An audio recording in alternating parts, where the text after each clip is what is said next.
Look, I thought there was a lot of entertainment in the game, a lot of great tries scored, and I thought Namibia did some great stuff too. So, particularly for us, the second half was the game that we enjoyed most. The first half probably didn't turn up with the right attitude and allowed Namibia to partake a lot more than they should have.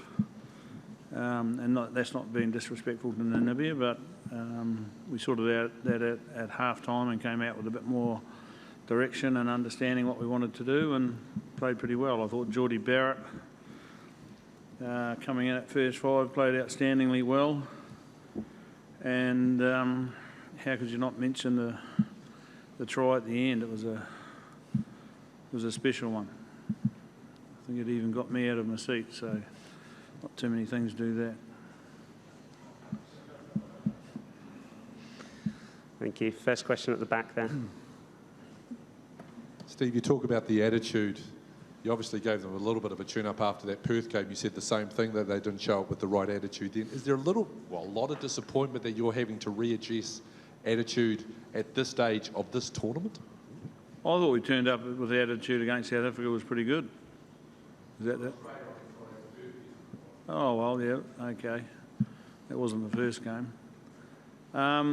Look, I think when you have a short turnaround, like 4 days, you have to have 2 pretty soft training runs from a physical point of view, then it's pretty easy to turn up not quite mentally right.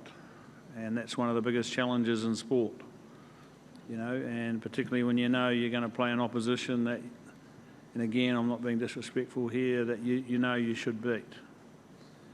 So players and coaches and management can get a little bit lost in their mental preparation, for the want of a better word.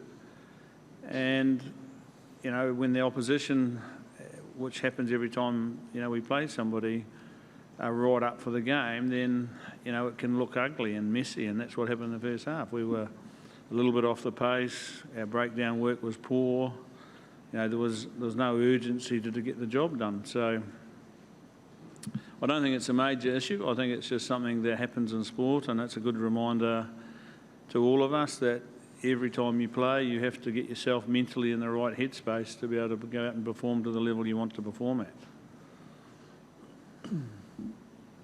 Thank you. Front row on the left. Steve, like you said, a pretty good performance from Jordy out there tonight, and also TJ when he moved into the role later in the game. What in particular did you like about what they did, and also how was Jordy feeling, both physically and mentally, after the game? We'll start with the last 2 questions. How's he feeling? He's pretty elated, I think, because he's had another 80 minutes in the All Black jersey, and the more minutes young players like he can have in that jersey, they lap it up. I think he's pretty excited too and happy with how he played. He did the job that both Ian and I wanted him to do, and the team needed him to do. He drove the team around the park, and once we started to deliver some go-forward ball, he was very, very good. His goal kicking after the first 2 misses was pretty immaculate. And we all know he's not a first 5'8", and I don't know how many tests he'll play there, because after this tournament I'm not going to be in charge, but it's certainly not his number 1 position. So to be able to come out and play like he did, he should be really, really excited and fulfilled and proud. Thank you. Seats at the back in the red shirt, please. Back row. Thank you. ヘッドコーチに伺いたいんですが、レタリック選手の交代が前半30分という早いタイミングだったかなと思うんですが、その理由と、あとハーフタイムのドレッシングルームの中でどんな指示を出したのかっていうのを教えてください。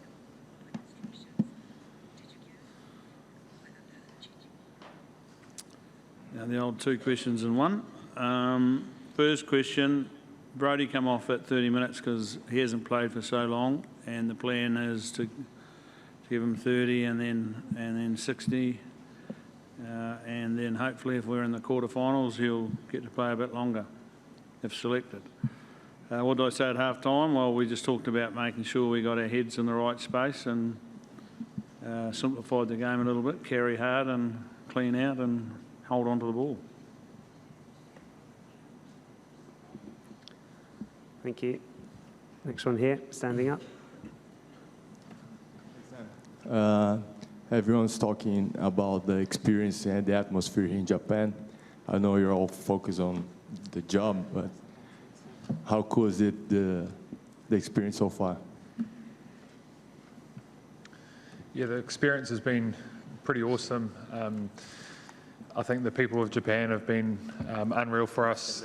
They've been so welcoming, and it's pretty cool, pretty humbling to walk down the street and see All Black jerseys, you know, worn by locals, but also seeing Kiwis there that are here to support us too. So it's awesome having that support here away from home.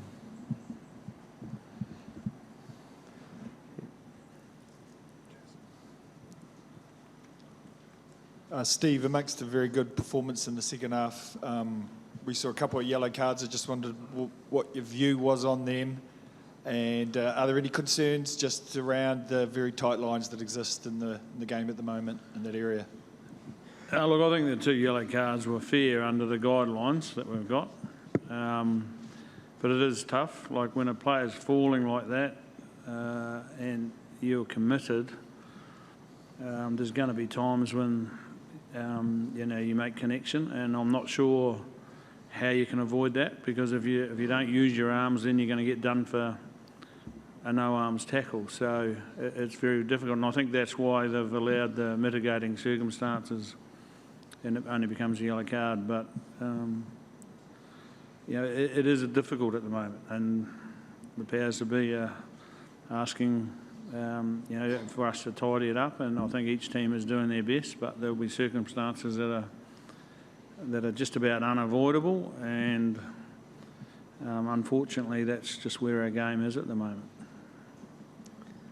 Thank you. Front row here. Next one there. Guys, if we could just go back to that try at the end, which is, you know, an amazing moment. Is that the kind of rugby that you like to watch? Amazing skills on show.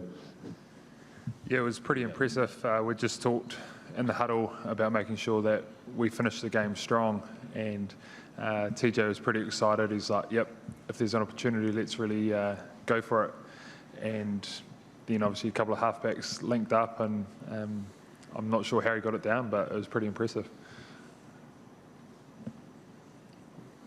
Well, I think it was probably our fault as coaches because we put 2 9s on together, so mayhem was always going to happen, wasn't it? But it's I actually take my hat off to them. I thought they, you know, TJ actually made some really good decisions in that little thing, and Brad, you know, provided a little special moment with that pass. So it was just, obviously the scoreboard enabled them to express themselves the way they wanted, and we got away with it.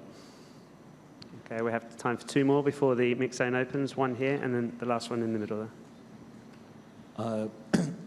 Can you ever see a time when Namibia or a team such as Namibia will be able to compete with the All Blacks for more than 30 minutes? Look, that's a really difficult question to be able to answer.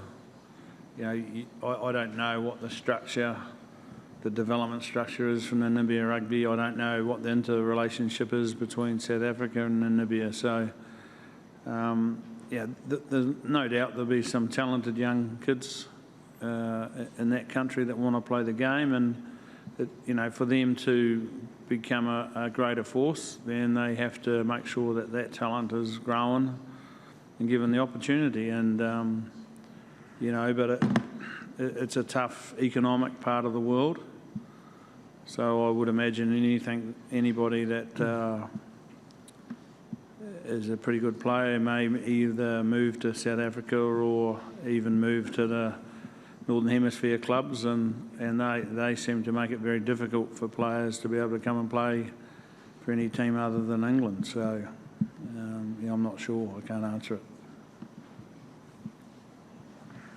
Okay, final question in the middle. Thank you. すいません、ちょっと気が早いかもしれませんけども、現実的に日本が快進撃を続けているので、決勝トーナメントでニュージーランドと対戦する可能性があると思います。で、現状の日本の快進撃についての感想と、あと日本とどのように戦うことを想定するか教えてください。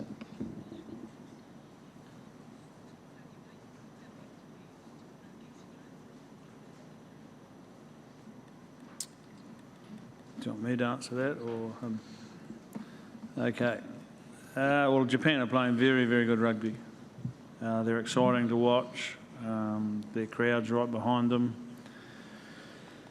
I haven't thought about them playing the All Blacks because I think that would be remiss of me to be looking too far ahead, and that's not how we operate. We just look one game at a time. But as you say, we could possibly play them or Ireland or Scotland. All three still alive. But once we find that out, then we'll have a good look at them. Be a heck of a game from a crowd point of view, because all those great Japanese supporters that seem to get behind us probably might flip over and put on a red and white jersey. So it'd be good if they were on the other side of the draw from that point of view. But, you know, look, we look forward to playing whoever it is because that means we're in the quarterfinal. And you can't win this tournament if you're not in it, so looking forward to it. But I am really enjoying the fact that Japan are having a great tournament because it's great for rugby in this country. And one of the side products of this tournament outside of finding, you know, a world champion is to promote the game. And the more we can promote it, the more people will play it. And you know, hopefully the game's bigger than all of us, and you know, we want people playing it and enjoying it and having fun doing it. So long may they play well. Okay, thank you very much, gentlemen. Mix zone will be open in a couple of minutes' time. Thank you. Thank you.